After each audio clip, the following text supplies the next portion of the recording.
हंगामा और शोर शराबे का पता नहीं क्यों विपक्ष बार बार प्रत्येक सत्र को विघ्न और बाधाओं के साथ करना चाह रहा है। फर्जी का उसी हल्ला करते हैं कि सरकार ने ये नहीं किया, सरकार ने वो नहीं किया, सरकार ने जनता के इस बात पे ध्यान नहीं दिया, सरकार ने जनता के उस बात पे ध्यान नहीं दिया। इसमें हम जो विधायक होते हैं, जो हमारे क्षेत्र की समस्याएं होती हैं, उसको हम विधानसभा के अंतर्गत रखते हैं और उससे उन समस्याओं का समाधान होता है। प्रत्येक सत्र में विपक्ष कुछ न कुछ बेवजह का बवाल काट रहा है और बेवजह के मुद्दाओं को तूल दे रहा है। मैं देखता हूं कि जो भी विपक्ष के लोग हैं कुछ न कुछ टिक्का टिप्पणी करके और जो हमारा समय होता है, सत्र का जो समय होता है, उसको बर्बाद कर देते हैं, क्योंकि विपक्ष को तो कभी विकास से मतलब ही नहीं रहा। देखिए, सरकार जो है रोजगार का सृजन कर रहा है और करते आ रहा है। एक सिक्का के दो पहलू हैं, दोनों के बिना एक सिक्का को आप देखते होंगे कि सिक्का में जब तक दोनों पहलू एक तरफ हेड और टेल ना हो तो सिक्का नहीं, मार्केट में नहीं चलेगा, सिक्का खोटा कहा जाएगा। देखिए, इसमें बीजेपी नेताओं की कोई बात नहीं है, अफसरशाही का ऐसा कोई बात नहीं कि अफसरशाही से नेता कोई परेशान होते हैं। ऐसा नहीं कि जदयू का संगठन कमजोर संगठन है, जदयू का संगठन काफी सशक्त और मजबूत संगठन है। नमस्कार, प्लस में आपका स्वागत है। मैं हूं आपके साथ राजकृष्णन। जैसा कि आप जानते हैं कि 5 दिनों तक चलने वाले शीतकालीन सत्र का समापन हो चुका है। 29 नवंबर को शीतकालीन सत्र का शुरुआत हुआ था और 3 दिसंबर को शीतकालीन सत्र का समापन हुआ है। ये 5 दिनों का जो शीतकालीन सत्र होता है, ये जनरली जनता के मुद्दों को लेकर के रखा जाता है, लेकिन हमेशा से की तरह इस बार भी आप देख सकते हैं कि 5 दिनों का जो शीतकालीन सत्र था, जनता के मुद्दे बहुत कम और विवादों में काफ़ी ज़्यादा रहा। हम शीतकालीन सत्र को लेकर के आज हम बात करेंगे। हमारे साथ वाल्मीकि नगर से जदयू के विधायक है धीरेन्द्र प्रताप सिंह उर्फ रिंकू सिंह। सर, सबसे पहले हमारे चैनल में आपका स्वागत जी, धन्यवाद। शीतकालीन सत्र, जैसा कि आप जानते हैं कि 5 दिनों का शीतकालीन सत्र था जो अब समाप्त हो गया है, लेकिन शीतकालीन सत्र या बजट सत्र या फिर मानसून सत्र, 3 तरीके का सत्र होता है राज्य में। और जनरली आमतौर पर देखा जाए तो ये जो सत्र होता है वो जनता के मुद्दे के लिए सत्र रखा जाता है, लेकिन हमेशा की तरह इस बार भी हंगामा और शोर शराबा में सत्र खत्म हो गया। देखिए, जहाँ तक बात है हंगामा और शोर शराबे का पता नहीं क्यों विपक्ष बार बार प्रत्येक सत्र को विघ्न और बाधाओं के साथ करना चाह रहा है। पिछली बार भी वैसा ही हुआ था और इस बार भी देखिए, जैसे आप राजद के जो नेता हैं वो आने के साथ बिना व्यर्थ का, कोई उसका औचित्य नहीं था, उन्होंने आते ही भाजपा के माननीय सदस्य को उल्टा पुल्टा बोल दिया, जिससे सत्र में बवाल चलने लगा। तो पता नहीं क्यों विपक्ष की ये मंशा है कि कभी भी जनता के मुद्दा को या जनता के बातों को, जिस काम के लिए ये सत्र चलाया जाता है, उस काम के लिए नहीं होने दिया जाए। और फर्जी का सिर्फ हल्ला करते हैं कि सरकार ने ये नहीं किया, सरकार ने वो नहीं किया, सरकार ने जनता के इस बात पे ध्यान नहीं दिया, सरकार ने जनता के उस बात पे ध्यान नहीं दिया। लेकिन जबकि उनको सोचना चाहिए कि उनको कॉन्शियस होना चाहिए कि भाई ये जो शीतकालीन सत्र चलता है या कोई भी सत्र चलता है, उसमें हम जो विधायक होते हैं, जो हमारे क्षेत्र की समस्याएं होती हैं, उसको हम विधानसभा के अंतर्गत रखते हैं और उससे उन समस्याओं का समाधान होता है। लेकिन कुछ समय से आप देख रहे होंगे, जो पिछले कुछ समय से जो सत्र चल रहा है, प्रत्येक सत्र में विपक्ष कुछ न कुछ बेवजह का बवाल काट रहा है और बेवजह के मुद्दाओं को तूल दे रहा है। जिस तरीके से आप बता रहे हैं, अगर हम बात करें तो सत्र में जो जनता का मुद्दे होते हैं, मुद्दे की तो बात छोड़िए, विधायकों के साथ क्षेत्र की समस्या को भी उठाना है, उनकी भी बात छोड़िए, अमर्यादित शब्द का यूज अब होने लगा है, जबकि सत्र में इस तरीके का प्रयोग बिल्कुल ही वर्जित है, इस पर कोई एक्शन भी नहीं होता है। देखिए, कभी भी आप देखते होंगे अमर्यादित जो शब्द होते हैं वो सत्ता के तरफ से कभी भी उसका उपयोग नहीं किया जाता। जब भी, मैं आपसे क्या बोलूं कि विपक्ष के लोग, पता नहीं उनको क्या समझ में आता है कि क्या अमर्यादित भाषा का उपयोग कर वो अपने को क्या सिद्ध करना चाहते हैं। वो अपने को बाहुबली सिद्ध करना चाहते हैं, श्रेष्ठ सिद्ध करना चाहते हैं, ये सिद्ध करना चाहते हैं कि मैं बहुत बुद्धिमान हूँ। ये समझ के बाहर है, क्योंकि अगर कुछ वैसा बात हो, किसी भी माननीय सदस्य का अगर कुछ वैसा बात होता हो, तो उनको चाहिए कि नहीं तो आपस में बैठ के उस बात को अपना सॉर्ट आउट करें, या फिर अगर उनको समझ में आता है कि नहीं ये बात हमारे बस की नहीं है, तो उनको विधानसभा, हमारे अध्यक्ष होते हैं जो प्रत्येक माननीय सदस्य के मालिक होते हैं, प्रत्येक माननीय सदस्य के गार्जियन की तरह होते हैं, वो उनके पास जाते हैं, उनके पास बैठ के उन समस्याओं का समाधान करते हैं। लेकिन हमको जनता जिस काम के लिए भेजी है यहाँ पे, मैं देखता हूँ कि जो भी विपक्ष के लोग हैं कुछ ना कुछ टिक्का टिप्पणी करके और जो हमारा समय होता है, सत्र का जो समय होता है, उसको बर्बाद कर देते हैं, ताकि जनता के जो समस्याएं हैं वो विधानसभा के अंदर न रखा जाए और ताकि जनता के समस्याओं का समाधान भी न किया जाए। क्योंकि विपक्ष को तो कभी विकास से मतलब ही नहीं रहा, वो तो कभी चाहती ही नहीं है कि विकास, वो चाहती है कि सिर्फ इधर उधर के बातों से ये करके और सरकार को फंसाया रखा जाए। नीतीश कुमार पे भी आरोप लगा है, बीजेपी की विधायक ने जैसा बताया कि अमर्यादित टिप्पणी की वो बार बार कहने में भी शर्मिंदगी महसूस कर रही है। नहीं नहीं, देखिए ये गलत बात है। हम लोग भी जब ये बात चल रही थी तो हम लोग भी थे। वो उनका कहने का वो सेंस नहीं था। वो कहने का जिस लहजे में उसको प्रस्तुत किया गया या प्रस्तुत किया जा रहा है कि भाई वो गलत सेंस से बोले, उनका कहने का वो सेंस नहीं था। चूंकि माननीय मुख्यमंत्री जी हम लोग के आदर्श हैं, पूरे बिहार के आदर्श हैं। बिहार ही नहीं, आज विकास के क्षेत्र में आप देखिएगा तो वो भारत के भी आदर्श हैं। उनके कहने का कभी गलत अर्थ नहीं था, लेकिन कुछ लोगों ने उसको गलत तरीके से प्रस्तुत किया, जिसकी मैं निंदा करता हूँ कि ऐसा नहीं होना चाहिए। सत्र के दौरान बिहार के विकास को लेकर के जो तैयार किया गया है रोडमैप, उसमें नीतीश कुमार ने क्या क्या इस बार शामिल किए?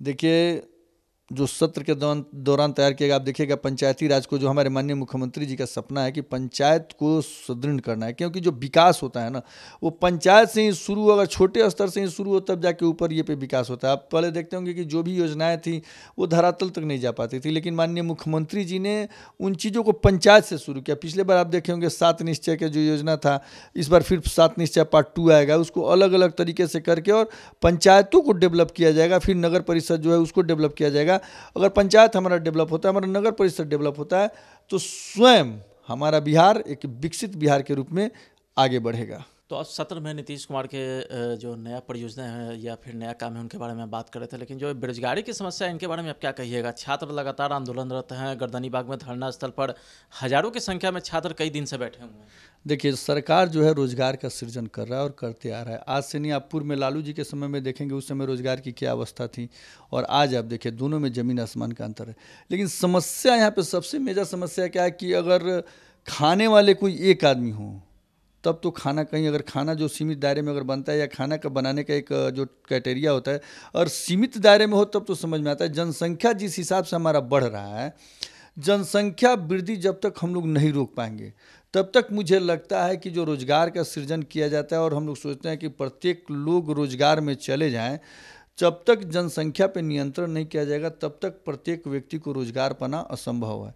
तो ये जनसंख्या जो नियंत्रण है वो सरकार का ये नहीं है, वो तो हम लोग को देखना है कि भाई हम लोग को, अगर हम लोग खुद अपने आप ये नहीं करेंगे और जनसंख्या पर नियंत्रण नहीं करेंगे तो आने वाला जो हम लोग का भविष्य है काफ़ी अंधकारमय होगा। और जो हम लोग रोजगार की बात करते हैं, इस रोजगार के लिए हम लोगों को काफ़ी मशक्क़त और एड़ी चोटी ये करनी पड़ेगी, क्योंकि सरकार के पास संसाधन सीमित है ना। सीमित संसाधनों में ही उनको रोजगार सृजन करना है। लेकिन जनसंख्या नियंत्रण के लिए फिर कोई कानून क्यों नहीं पास? देखिए, कानून समय आएगा तो, अगर वैसा जब फील होगा समय आएगा तो उस पर भी कुछ ना कुछ कानून तो बनेगा ही। लेकिन वर्तमान में सबसे ज़्यादा ज़रूरी क्या है कि अगर हम लोग स्वयं अपने आप जनसंख्या नियंत्रण के बारे में ठान लें तो सरकार को मुझे नहीं लगता है कानून बनाने की आवश्यकता पड़ेगी। क्योंकि जनसंख्या नियंत्रण जो है हमारे और आपके हक के लिए है। हमारा और आपका इससे फ़ायदा होना है, न कि इससे सरकार का कुछ होना। हमारा और आपका फ़ायदा होना है, तो हम अगर स्वयं इस पर नियंत्रित करें तो हम लोग के लिए बेनिफिट होगा। ये जातिगत जनगणना ज़्यादा जरूरी है या जनसंख्या नियंत्रण?